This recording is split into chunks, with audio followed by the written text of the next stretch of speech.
Kasi ikaw nagpahinto. Tapos sabi mo, advance ka ng advance. Siyempre may libro ko, pakyaw ko yun. Tapos sasabihin mo, garon, mandurugas. Tangina ka. Ako, hindi ako high blood pero high blood na ako sa'yo. Kung gusto mo magkaliwanagan tayo, umuwi ka. Punta ka magsaysay. Tapos sinabi mo rin, yun sa chat mo, umuwi ka daw, hindi ako nagpakita. Ba't ako magpakita? Wala kang sinabi. Alam mo ba, Umag? Umuwi ako, alam mong may problema tayo, di ba? Kung concern ka, di ba dapat umuwi ako, nagpakita ka kasi nga, oh ate, bakit mo hininto?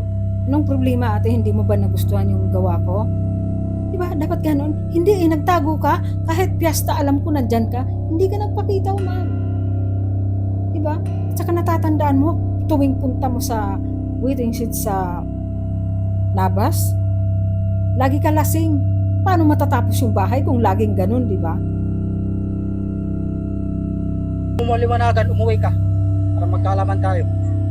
Hindi puro ka lang post sa cellphone. Walang makagawa yung ganyan eh. Concern lang ko sa si Jocelyn eh. Nagbigay ka, nag-post ka sa page ni Jocelyn. Tapos ngayon ako naman pupulutin mo para bigyan ng issue. Yung post na yun, kung tutusin, hindi pa naman yan sapat eh. Si picture lang yun. Kung nagbibimbangan, yun. Wala akong masabi doon. Tapos ngayon, ako naman ang kakanay. Grabe ka, Umag, di ba? Gusto mo talaga may bidyong bimbangan? Mahiya ka naman. Sinong tao ang magbibidyo na magbimbangan kung hindi ka ba naman si Raulo? Alam mo, Umag, yung problema mo sa iyong sarili, sa pamilya mo, huwag mo isali dito. Isipin mo mabuti kung ano ang reklamo ko sa'yo.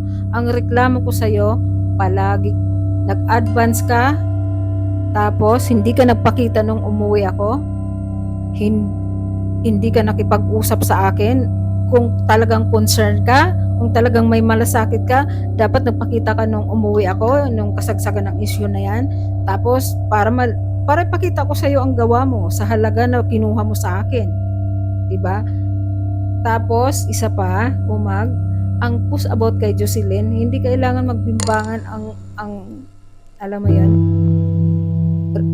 yung nag-live si Jocelyn doon sa rinirentahan ni Charlie at natulog doon at doon nag-stay ng Holy Week. Sa tingin mo, nagtititigan lang sila. Nag-caption pa nga si Charlie na ganon. Hindi mo ba nakita yung caption ni Charlie? Ha? Bobo ka eh. Kat, picturean mo yung gilagid ng hita mo. Tapos ipakalat mo sa buong mundo. Baka sakaling sumikat ka. Kasi ako nagkukuntinda ako mga ano lang eh. Simple lang. Wala naman akong ibang alam. Ganito lang pagkawil. Pero ikaw, binibigyan mo ko ng issue eh. Ang klaseng babae ka. Sino bang unang nag-upload ha? Diba ikaw? Alam mo, ayaw ko sa ganitong issue eh. Lalaki kang tanga. Aming manonood sa atin eh. Pero, O alam ba naman isa lang? Diba alam ba naman isa lang?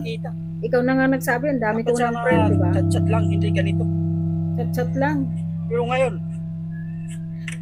tandaan mo to ha. Oh yes. Tandaan mo to. Yes. Itong page mo to. Kasi pag mo vlog, mga idol, ang dapat sa page na yan, kasiping mo vlog, namnamin mo, ang sarap. Yun ang dapat sa kanya. Gawain nilang Kasi itong babae na ito, gawain nilang talaga, bitirano to sa lalaki. gawain nila yan. Bitirano yan, kilala ko yan.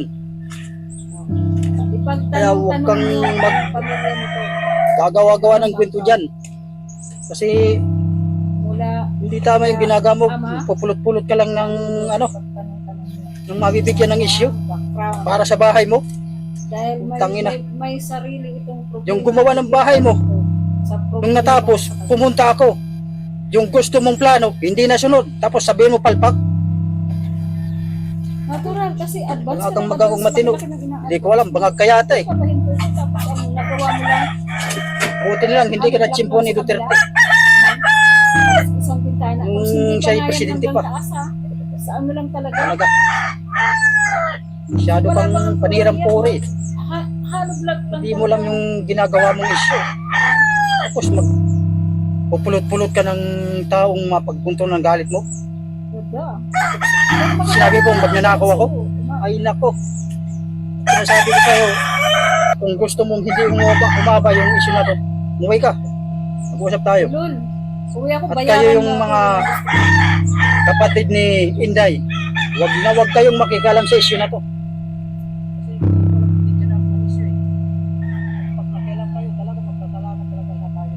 Oh! Wow! Taong mapagpunto ng galit mo.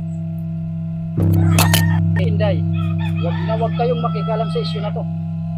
Kasi hindi ko alam kung hindi na ako ng issue eh. Pag nakialam kayo, talaga magtatalaman talaga lahat tayo. Otot mo. Oh, para lang to kay Oy, Inday. gago, ulol. Hindi ko alam kung makakapanood siya nito. Pero mga idol, nakikiusap ko sa inyo. Adik ka, no? Adik ka, ikaw ang I-share adik ka, niyo no? sa kanya. Ikaw ang adik. Tapos yung reaction niya, share din sa akin para magkalaman kami. Oh. Kasi yung mga video na hindi ko na makita eh. Binak niya ako. Hindi makita, nagpalo ka sa akin ng ng isang araw. Ulol. Subukan mo sa palpalil ang ano ko. Oo na yan. Napakaputi. Parang santo. O, sa likod pala, may demonyo. Oh, oh. Asan At demonyo sa dito? napakarumi ng budhe. Nako. Tapos mapapansin nyo, yung mga pagsasayaw-sayaw. Parang nung nagbibiras pa ako, pari-parehas talaga. Yung makikita sa mga babae sa beer house, yung pagsayaw niya. Nako. Hindi ako sinungaling na tao. Ay, salamat umag sa Hindi ako nagnakaw. panonood. Para sabihin ko sa iyo, hindi kita ninakawan. Yung nakuha ko sa iyong pera, pinaghirapan ko yun. Hindi mo pinaghirapan yan. Kung bakit mo Pinagdurusa. pinahinto, Pinagdurugas ka. ikaw Yun ang may totoo problema daw, niyan, ma'am. hindi ako. Ilang beses ako naghintay sabi ng Pukpok pa lang kumpare ko, puti. Pukpok. walang materyales, magpapadala